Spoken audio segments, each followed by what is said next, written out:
All right, hello, wine-drinking people. Time for a little bit of what I've had to drink yesterday. And just been a couple of nights with the winemaker for Newton Vineyards, Chris Millard, and had some great wines at Newton. You know, this is one of these wineries that's been around since the 70s. Peter and Suha Newton started this after they sold Sterling Winery for billions, or millions back then, I guess, to Coca-Cola. They thought it would be cool to get into the wine business, but, well, didn't work out so good for them. Not like Peter and Suha Newton, this Newton Vineyards. Well, didn't get quite the critical acclaim at first. I guess Rick Foreman wasn't on his game, but John Koensgaard moved in next as their superstar winemaker with the help of Michel Rolland. They started to get the scores from the critics. Well, Michel's good friends with Robbie Parker, and you know, these wines still, I think, you know, they're somewhat underrated. You know, the unfiltered Chardonnay, one of the greatest Chardonnays made in California. And, well, this is a wine you can keep for 10 years in your cellar. Also, this is a wine that opens up, and on the first night we spent, I kept my glass with me all night, and it was amazing. One of the people at the table, man, they just gave it up. They said, I don't like this wine. I said, you just need to let this wine open up. Great white wines, like great red wines, need a chance to breathe. Decanter your young Chardonnay, especially young Chardonnays from producers like Newton, the unfiltered. Fantastic. Well, Market 17 did a great job pairing these dishes with the various wines that they served that night, and I'm not going to talk about their food. These guys, professionals, and you know, the food was great too. If you haven't checked out Market 17 on 17th Street, they do those half portions on their dinner menu. It's a really cool place to eat. A little bit hard to find though, but right there in front of the convention center. And fantastic job they did, and that was kind of for the press and for the trade. So I'm going to talk about the dishes that they did at the Dutch, which is the event we promoted to you, our wine-drinking people. We just had 16 people there, a great, small, intimate group. And on this evening, we started out with a red label Chardonnay, which this wine has become half of their production at Newton. The winery was built to make about 20 to 30,000 cases, or currently at about 50, and they make half of this, the tank fermented portion, at a separate facility. So it's about half tank, half barrel, and lots of juicy tropical fruit. I don't want to call it a baby unfiltered because it's not the same style as the unfiltered. If you're going to make two Chardonnays, you really should make two different Chardonnays, and it doesn't see nearly the oak. The unfiltered sees 16 months of oak. I don't know how many months this is, but considerably less than that. Like I said, not nearly the amount of oak, but still has lovely richness, lovely tropical fruit, a little bit of that lightly toasted oak spice, a little bit of that vanilla, a little bit of that creme brulee, and wonderful freshness on the finish.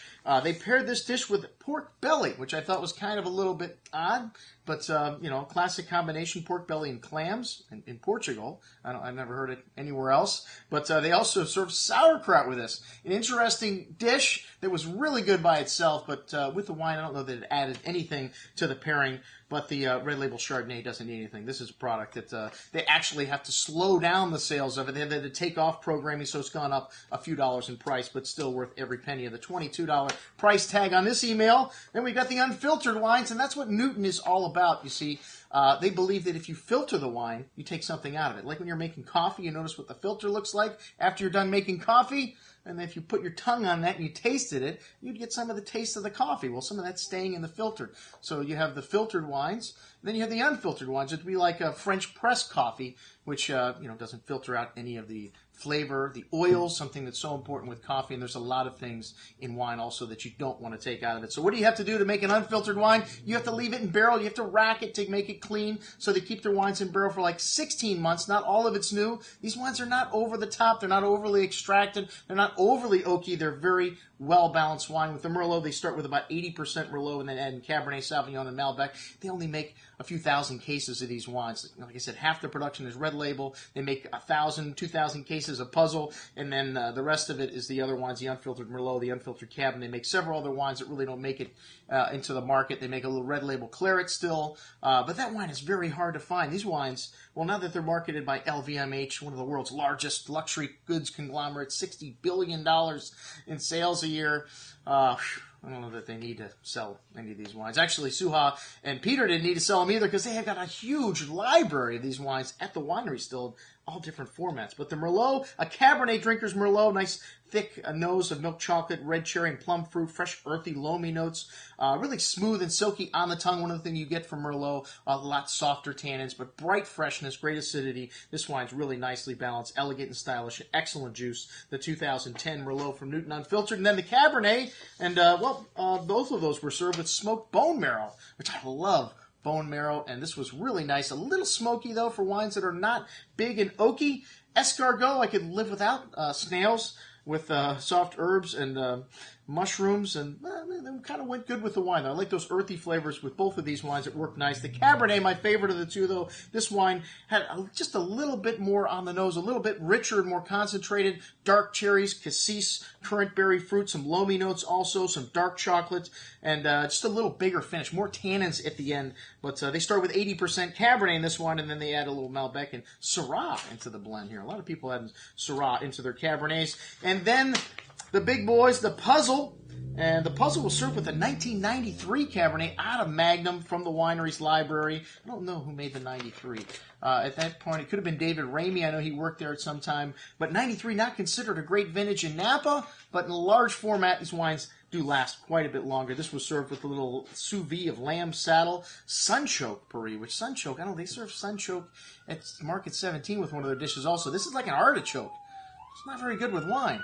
So, I mean, without the sunchoke puree, without the garlic, another thing that you don't want to serve garlic, a lot of garlic with wine, kind of, takes away from the flavors in the wine. The dish was really nice. And the Newton Le Puzzle was awesome. This year was 55% Cabernet. Every year is different. That's the puzzle part of it. They have to figure out what to put in it. And in 2008, it was mostly Merlot. 2002, it was mostly Petit Verdot.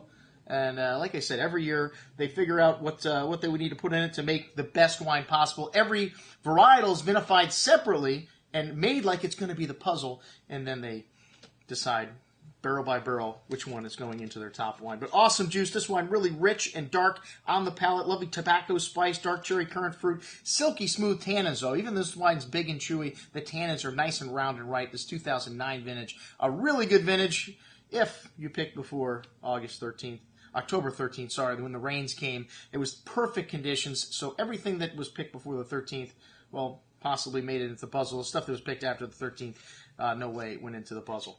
Anyways, most excellent juice. One of the top wines coming from Napa, estate bottle. It's been around since the 70s.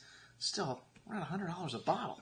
With all these new wines coming out of Napa, $200 to $300, the puzzle, I mean, a sure bet every year. The 93, not available commercially, but that wine also drinking beautifully. You notice the earth and you notice the age in this wine. Really silky smooth at this time. One of the things I love about older Cabernets, they really lose that harsh tannins. Still has a lot of fruit and lovely freshness in this wine. Like I said, these wines more balanced, more European in style, and excellent evening. And well, the unfiltered Chardonnay with desserts, not recommended. Dry wine with sweet food.